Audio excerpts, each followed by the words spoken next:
ഈ സ്റ്റേജിൽ പെർഫോമൻസ് കഴിയുമ്പോഴും നമ്മളോട് പറയുന്നു, ചാനലിലുള്ള ആൾക്കാർ തന്നെ നമ്മളോട് പറയുന്നത്, നിങ്ങൾ എന്തോ നോക്കാനെ കൊണ്ടാ, നിങ്ങൾക്കായിരിക്കും ഫസ്റ്റ്. അങ്ങനെയുള്ള ഒരു പ്രതീക്ഷയിലാണ്. ഒരു പ്രതീക്ഷയിൽ നിൽക്കുക. ഈ പ്രേക്ഷകര് അഭിപ്രായങ്ങൾ അറിയിക്കാറുണ്ട്, ഇപ്പൊ മെസ്സേജിലൂടെ കോളിലൂടെ ആണെങ്കിലും. ഈ പ്രേക്ഷകർ പറഞ്ഞ അഭിപ്രായത്തിലാണോ ഈ പ്രതീക്ഷ വന്നതോ നിങ്ങൾക്ക് നമ്മള് ഓരോ പെർഫോമൻസിനും നമ്മൾ അതുപോലെ എഫേർട്ട് ഇട്ടു, നല്ല കമന്റ്സ് പറയുന്നുണ്ട്, എല്ലാം ഉണ്ട്. ഈ ഗ്രാൻഡ് ഫിനാലയിലെ 3 പെർഫോമൻസ് ചെയ്തു. അപ്പൊ നമുക്ക് സ്വന്തമായിട്ടൊരു ജഡ്ജ്മെന്റ് ഉണ്ടാവുമല്ലോ. അപ്പൊ നമ്മളുടെ വിശ്വാസം ഓക്കെ, ഇത് നല്ലതായിരുന്നു, നല്ല പെർഫോമൻസ് ആയിരുന്നു. ഇത് മാത്രമല്ല നോക്കുന്നത്, ഇതിന് മുന്നേ ഈ ഒരു 1 year ആയിട്ട് നമ്മൾ ചെയ്തുകൊണ്ടിരുന്ന കാര്യങ്ങളെല്ലാം നോക്കിയിട്ടായിരിക്കും ജഡ്ജ്മെന്റ് എന്നാണ് നമ്മൾ വിശ്വസിച്ചിരിക്കുന്നത്. ഡാൻസ് അപ്പൊ ഞാൻ എപ്പോഴും എല്ലാ പ്രാവശ്യവും ഡാൻസ് മാത്രമാണ് കൂടുതലും. ഒരു 3/4% ഡാൻസിനാണ് കൂടുതൽ ഇമ്പോർട്ടൻസ് കൊടുത്തത്.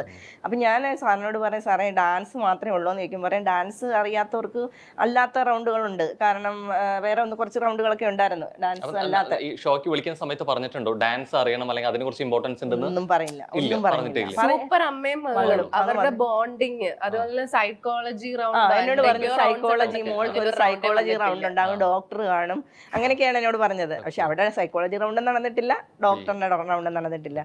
അപ്പൊ ഞങ്ങള് പിന്നെ എന്താ, ഈ 3 റൗണ്ട്സിൽ ഒരെണ്ണം നമുക്ക് എന്ത് വേണമെങ്കിലും ചെയ്യാന്നായിരുന്നു പറഞ്ഞത്, ഒരു സിഗ്നേച്ചർ റൗണ്ട് പോലെ.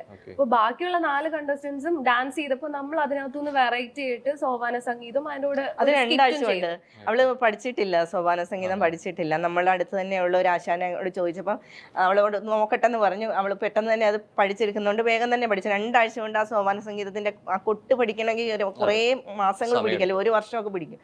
പക്ഷെ 2 ആഴ്ച കൊണ്ട് അവൾ അത് പഠിച്ചിട്ട് ഞാനും അവളും കൂടെ ബാത്റൂമിൽ പോലും പാടാത്ത ആളാണ് ഞാൻ. എന്നിട്ട് ഞാൻ ഇതിനു വേണ്ടി കഷ്ടപ്പെട്ട് അത് പഠിച്ച്, അതിന്റെ ആ പാട്ടും പഠിച്ച് അതിന്റെ കൂടെ തന്നെ ഞങ്ങളൊരു സ്കിറ്റ് ചെയ്തു. ബാക്കിയുള്ള 4 കണ്ടസ്റ്റൻസിൽ നിന്നും വെറൈറ്റി പെർഫോമൻസ് നമ്മൾ ചെയ്തു എന്നായിരുന്നു നമ്മുടെ വിശ്വാസം. കണ്ടിരുന്ന നമ്മള് ചെയ്ത് കഴിഞ്ഞിട്ട് പുറത്തിറങ്ങിയപ്പോഴും നേരത്തെ ഉണ്ടായിരുന്ന കണ്ടസ്റ്റൻസ് ഒക്കെ അവിടെ ഉണ്ടായിരുന്നു. അവര് പറഞ്ഞു നിങ്ങൾ സൂപ്പർ ആയിരുന്നു. ബാക്കിയുള്ള അവര് പറയാ, ഞാൻ ഇറങ്ങി ചെന്നപ്പോ ഒരാളുടെ കണ്ണിൽ കൂടെ കണ്ണുനീര് വരുന്നുണ്ട്. അപ്പൊ എന്നോട് പറഞ്ഞത് ഇതിന്റെ കരഞ്ഞ് എന്ന് വെച്ചാൽ ചിരിച്ചിരിച്ച് കരഞ്ഞിട്ട് കണ്ണുനീര് വന്നത് മാറുന്നില്ല എന്ന് പറഞ്ഞിട്ട് അങ്ങനെ വരെ നമ്മളോട് പറഞ്ഞു. എല്ലാവരും പറഞ്ഞു നിങ്ങളുടെ വെറൈറ്റി പെർഫോമൻസ് ആയിരുന്നു, ബാക്കിയുള്ളവരുടെ ഡാൻസ് അല്ലേ, നിങ്ങൾ വെറൈറ്റി കൊണ്ടുവന്നു. അപ്പോഴും നമ്മൾ പ്രതീക്ഷയിലിരിക്കോ, പ്രതീക്ഷ കൂടി. കാരണം നമ്മൾ ഒരു ഇതെന്ന് പറഞ്ഞു കഴിഞ്ഞാൽ സൂപ്പർ അമ്മയും മകളും എന്നുള്ള ഒരു പ്രോഗ്രാമാണ്. അപ്പൊ അത് ലാസ്റ്റിൽ എല്ലാവരും ചെയ്തത് ഡാൻസാ.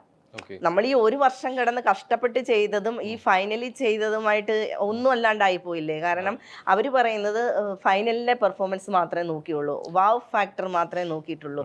സാധാരണ രീതിയിൽ ഇപ്പോ ഫിനാലെ ഒന്നും നടക്കുന്നുണ്ടെങ്കിൽ പോലും അതുവരെയുള്ള പെർഫോമൻസ് എങ്ങനെയാണെന്നുള്ളതും അല്ലെങ്കിൽ അതിന്റെ അടിസ്ഥാനത്തിൽ കൂടി ആയിരിക്കുമല്ലോ ഒരു പക്ഷേ അങ്ങനെയല്ലേ വേണ്ടി.